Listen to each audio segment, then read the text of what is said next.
देख रहे हैं इन डार्क राजकुमार के साथ। तो चलिए पढ़ते हैं आज की कहानी की ओर। दोस्तों, ये घटना है भीमपुरा गांव के खौफनाक एक कुएं की। ये कुआं गांव के बाहर सटा हुआ था। गांव का कोई भी आदमी या औरत इस कुएं के पास जाने से भी कतराते थे। मैं भी बचपन से इसी गांव में रहता हूँ, पर मुझे आज तक इस कुएं के राज के बारे में पता ही नहीं चल पाया कि गांव के लोग यहाँ से पानी क्यों नहीं भरते, और तो और कोई भी लोग इसके आसपास भी नहीं जाते। और खासकर तो रात के वक्त कोई भी व्यक्ति इस कुएं के पास जाने की हिम्मत नहीं करता। वो रविवार का दिन था। उस दिन मेरे कॉलेज में छुट्टी होने के कारण मैं घर पर ही मौजूद था। उस दिन मैं घर में बैठा बैठा टीवी देख रहा था। तभी टीवी के अंदर एक कुआं दिखाई दिया, और उसे देखकर मुझे हमारे गांव के बाहर के कुएं की एकदम से याद आ गई। मैं भागते हुए किचन में अपने मम्मी के पास गया और उनसे इस कुएं के बारे में पूछने लगा। मैं मम्मी से कहने लगा कि उस कुएं में ऐसा क्या है जो गांव के लोग वहां पानी भरने नहीं जाते, और उसके पास निकलने वाले व्यक्ति की भी रूह कांप उठती है। मेरा इतना पूछने पर मम्मी मुझे बहुत कुछ सुनाने लगी और कहने लगी कि आज के बाद तो उस कुएं का नाम मत लेना। उस दिन यह सुनकर मैं समझ गया था कि ज़रूर इस कुएं से कोई ना कोई राज जुड़ा हुआ है। जब अगले दिन मैं कॉलेज जाने के लिए निकला, और मैं अपने कॉलेज अपने दोस्त विकास के साथ ही जाता था। वो भी इसी गांव का था। हम दोनों बचपन से साथ में पढ़ते थे। हमारा गांव छोटा होने के कारण वहाँ कॉलेज और हॉस्पिटल नहीं था। हमें इलाज के लिए या कॉलेज की पढ़ाई के लिए गांव से थोड़ी दूर दूसरे गांव में जाना पड़ता, और हमारे गांव में सिर्फ एक ही बस आती थी जिसका समय भी फिक्स था। अगर वह बस हमसे निकल गई तो फिर हमें पैदल ही कॉलेज जाना पड़ता था। इसलिए हम अपने घर से जल्दी निकलते थे ताकि बस पकड़ सकें। सोमवार को जब मैं अपने दोस्त विकास के साथ कॉलेज जाने के लिए बस स्टैंड पर था, तभी मैंने विकास से पूछा, और सुन विकास, तुझे हमारे गांव के बाहर जो कुआं है उसके बारे में कुछ पता है? लोग उसके पास जाने से क्यों डरते हैं? तो विकास ने कहा कि नहीं भाई, मुझे तो उसके बारे में कुछ भी नहीं पता है। वैसे मैंने भी जाने की तो कोशिश की थी, पर एक बार भी मेरे घर वालों ने मुझे उस दिन इतना डांटा कि उसके बाद तो मैंने उसके बारे में बात भी नहीं की। अभी हम बातें ही कर रहे थे कि उतने में ही हमारी बस आ गई, और हम दोनों बस के अंदर बैठ गए और बातें करने लगे कि वहाँ पर कब जाएंगे।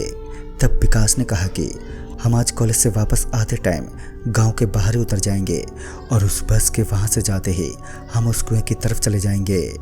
मुझे भी विकास का प्लान बिल्कुल सही लगा, और मैंने भी हाँ बोल दिया। हमारे कॉलेज की छुट्टी तकरीबन 4 बजे हो जाती थी, पर हमें घर पहुंचते पहुंचते रोज़ शाम के 4:30 बज जाते थे।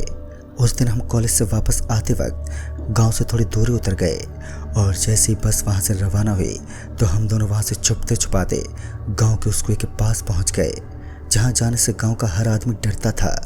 हम दोनों जैसे उस गांव के कुएं के पास पहुंचे तो वहां पर जाते ही हम उस कुएं को देखने लगे।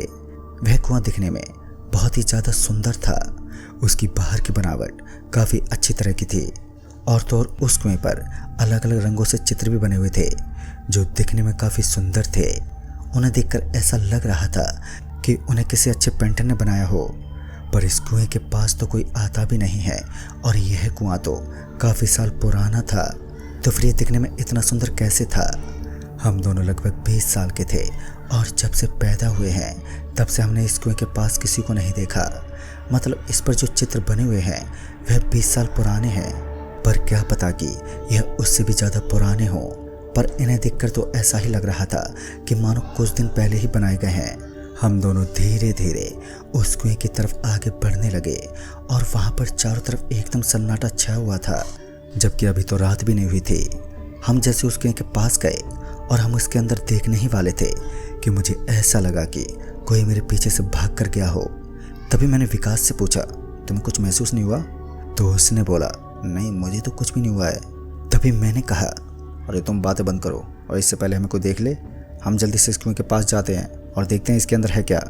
कुछ पल के लिए तो मुझे लगा कि यह मेरा वहम है, पर हम जैसे आगे बढ़ने लगे तो मुझे वापस से ऐसा लगने लगा कि कोई तो है जो मेरे चारों तरफ घूम रहा है।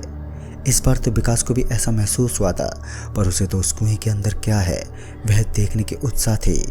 इसलिए उसने इन बातों पर बिल्कुल भी ध्यान नहीं दिया, और मुझसे कहने लगा कि यह हमारे पैरों की ही आवाज़ है, और हमारे अलावा यहाँ पर कोई है ही नहीं। हम दोनों धीरे धीरे वापस कुएं की तरफ बढ़ने लगे और हम जैसे ही कुएं के पास गए तो हमने देखा कि कुआं तो पूरा साफ पानी से भरा हुआ है। इसके अंदर तो ऐसा वैसा कुछ भी नहीं है जिसे देखकर कोई भी डरे। तो फिर गांव के लोग यहाँ आते क्यों नहीं हैं? हम ऐसी बातें कर ही रहे थे कि पीछे से किसी के हंसने की आवाज़ें आने लगी और ऐसा लगा कि मानो कोई औरत हमारे बिल्कुल पीछे खड़ी होकर हंस रही हो। हम जैसे ही पीछे मुड़े तो वहाँ पर कोई भी नहीं था और अचानक से हंसी की आवाज़ें भी एकदम से रुक गईं। अब मैंने विकास से कहा कि चलो अब हम घर चलते हैं, अगर घर वालों को पता चल गया तो हमें घर से निकाल देंगे। हम जैसे ही थोड़े आगे बढ़े तो हमें पायल की आवाज़ें आने लगी। ऐसा लग रहा था जैसे कोई औरत पायल पहने हुए कुएं के पास घूम रही हो। मैं और विकास पीछे देखने लगे पर हमें वहाँ पर कोई भी दिखाई नहीं दे रहा था। हम वापस से कुएं के पास गए और हमने वहाँ पर जाकर जो देखा उसे देखकर तो हम चौंक गए। हमें समझ ही नहीं आया कि ऐसा कैसे हो सकता है। जो कुआं थोड़ी देर पहले साफ पानी से भरा हुआ था अब उस पानी का रंग पूरी तरह से लाल हो चुका था। उसे देखकर ऐसा लग रहा था जैसे कि उसके अंदर वह लाल पानी नहीं, लोगों का खून भरा हुआ हो।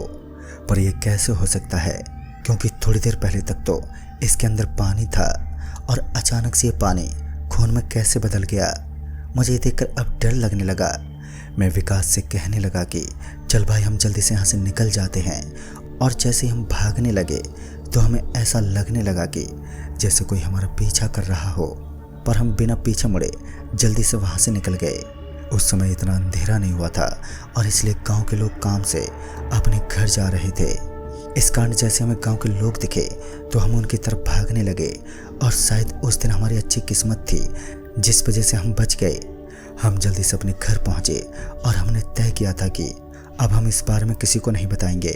पर उस दिन हमें घर पहुँचते पहुँचते 5 बज चुके थे।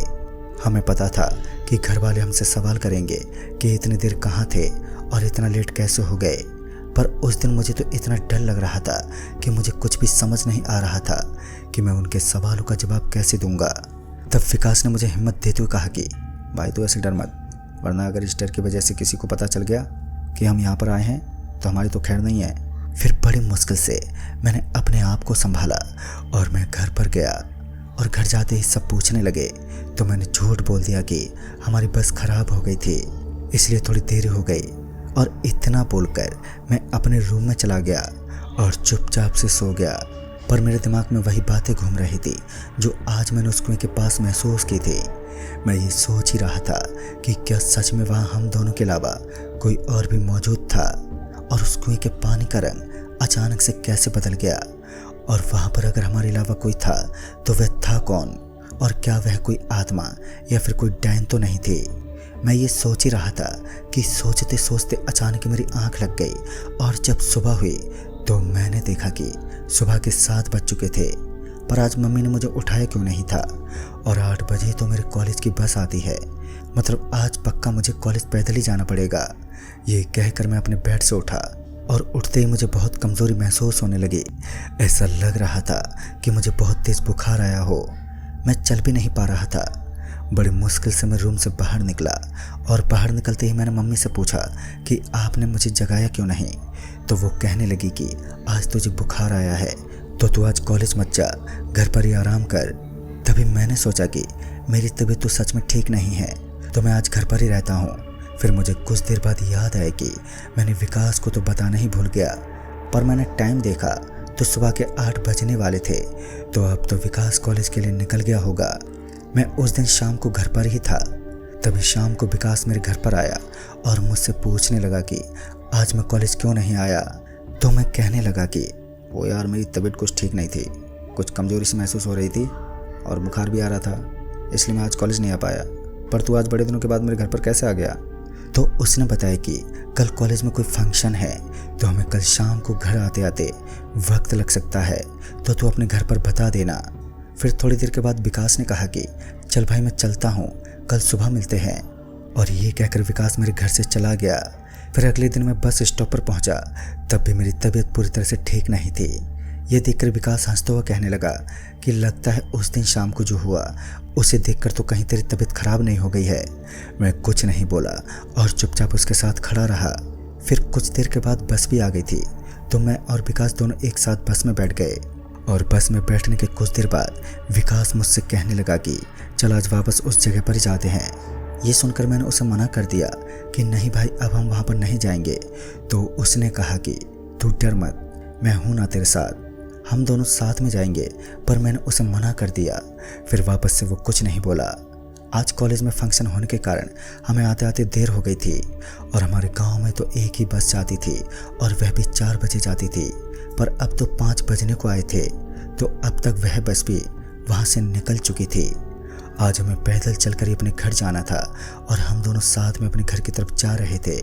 तब हमें रास्ते में एक लड़की दिखी जो वहाँ अकेली ही खड़ी थी। हम उसके पास गए और उससे पूछने लगे कि आप अकेली यहाँ पर क्यों खड़ी हो। तो वो कहने लगी कि मुझे यहाँ पास में ही जाना है, पर काफ़ी देर हो गई है, यहाँ पर बस नहीं आ रही है। क्या आप मुझे बता सकते हो कि यह बस कितने बजे आती है। तो हमने उसे बताया कि यहाँ तो सिर्फ एक ही बस आती है और वो तो कब की निकल गई है। आप चाहो तो थोड़ी दूर तक हमारे साथ चल सकती हो, हम भी इसी तरफ जा रहे हैं। हम उसके साथ साथ आगे बढ़ने लगे। हम साथ में बातें करते जा रहे थे कि अचानक से हवाएं चलने लगी और चारों तरफ धूल उड़ने लगी। धूल इतनी तेज उड़ रही थी कि हमारे चारों ओर क्या है और क्या नहीं हमें ये भी दिखाई नहीं दे रहा था। थोड़ी देर में जब हवा बंद हुई तो हमने देखा कि वह लड़की वहाँ पर नहीं थी। वो वहाँ से पता नहीं कहाँ गायब हो गई। फिर हमें लगा कि शायद वह चली गई होगी और ये सोचकर हम भी अपने घर की तरफ बढ़ने लगे। और थोड़ी देर के बाद हम दोनों भी अपने घर चले गए। जब अगले दिन वापस विकास मुझे मिला तो उसने मुझे एक हनुमान जी का लॉकेट भी दिया और मुझसे कहा कि इसे गले में पहन ले, ये मेरी मम्मी ने दिया है मुझे। फिर मैंने वो लॉकेट ले लिया और गले में भी पहन लिया। इतने में बस आ गई और जैसे हम बस में बैठे तो हमने देखा कि वह लड़की जो हमें कल मिली थी वह भी उसी बस में बैठी हुई है। हम उसके पास गए और उससे पूछने लगी कि कल आप कहाँ गायब हो गई थीं। तो वो कहने लगी कि मुझे तेज़ हवा से डर लगता है, इसलिए मैं अपने घर की तरफ चली गई थी। हम ऐसे ही बातें करते जा रहे थे कि तभी वह हमसे उस कुएं के बारे में पूछने लगी। तो हमने उससे कहा कि हम तो उसके बारे में कुछ नहीं जानते हैं। तब उसने कहा कि क्यों ना आज हम उसे देखने जाएं। मैंने तो मना कर दिया था, पर विकास को उस जगह जाने की बड़ी इच्छा थी, इसलिए उसने उस लड़की को हाँ बोल दिया। और जब हम वापस आए तब वह दोनों मुझे खींच कर ले गए। जब हम वहाँ पर गए तो अचानक से कल जैसी हवाएं चलने लगी और हमें ऐसा लगने लगा जैसे कि हमारे चारों ओर किसी का साया घूम रहा हो। जब हवा रुक गई तो हमने देखा कि वह लड़की आज भी कल जैसे गायब हो गई थी। मैं विकास से कहने लगा कि देख, वो लड़की भी यहाँ से जा चुकी है, चल अब हम भी चलते हैं। तब पीछे से किसी ने आवाज़ लगाई और जब हमने पीछे देखा तो वहाँ पर वही लड़की खड़ी हुई थी जो हमें यहाँ पर लेकर आई थी। हम तीनों मिलकर उस कुएं के पास गए और हमने देखा कि वह कुआं खून से भरा हुआ था और हम उसकी तरफ देख ही रहे थे कि तभी अचानक से उस कुएं के अंदर से लाशें बाहर निकलने लगी। यह देखकर हम भागने लगे और जैसे भागने के लिए पीछे मुड़े तो हमने देखा कि जो लड़की हमें यहाँ पर लेकर आई थी वह अब एक डैन के रूप में बदल रही थी। उसकी आंखों और मुंह से खून निकल रहा था और उसके बाल भी काफ़ी लंबे दिख रहे थे। उसका यह रूप बहुत ही भयानक था। हम उसे देखकर भागने लगे और भागते भागते मेरा पैर एक बड़े से पत्थर से टकराया और मैं वहीं नीचे गिर पड़ा। मैं जैसे नीचे गिरा तो मुझे ऐसा लगा कि जैसे कोई मुझे पीछे खींच रहा हो। विकास ने मेरा हाथ पकड़ा और मुझे आगे की तरफ खींचने लगा। वह जैसे मुझे आगे खींचने के लिए नीचे की तरफ झुका तो उस लॉकेट की रोशनी से उस लड़की ने मेरा पैर छोड़ दिया और मैं जल्दी से उठा और आगे की ओर भागने लगा। पर बहुत अंधेरा होने की वजह से हमें कुछ भी दिखाई नहीं दे रहा था। फिर भी हम भागते गए और अंत में हम अपने घर पहुंच गए और घर पहुंचकर हमने अपने घर वालों को सब बता दिया। तो सभी लोग मिलकर गांव के एक बुजुर्ग आदमी के पास गए और उनसे इस कुएं के बारे में पूछा। तो उन्होंने बताया कि लगभग 40 साल पहले कुछ लोगों ने उस एक लड़की को जिंदा उस कुएं के अंदर फेंक दिया था, जिस वजह से वह मर गई और उसकी आत्मा आज भी उस कुएं के पास भटकती है और जो भी उस कुएं के पास जाता है वह उसे मारकर कुएं के अंदर फेंक देती है। दोस्तों, ये सब सुनकर हम सब घर वापस आ गए और फिर कुछ ही दिनों में हम उस गांव को छोड़कर शहर आ गए। तो दोस्तों, इस कहानी में बस इतना ही। तब तक के लिए बाय एंड टेक केयर।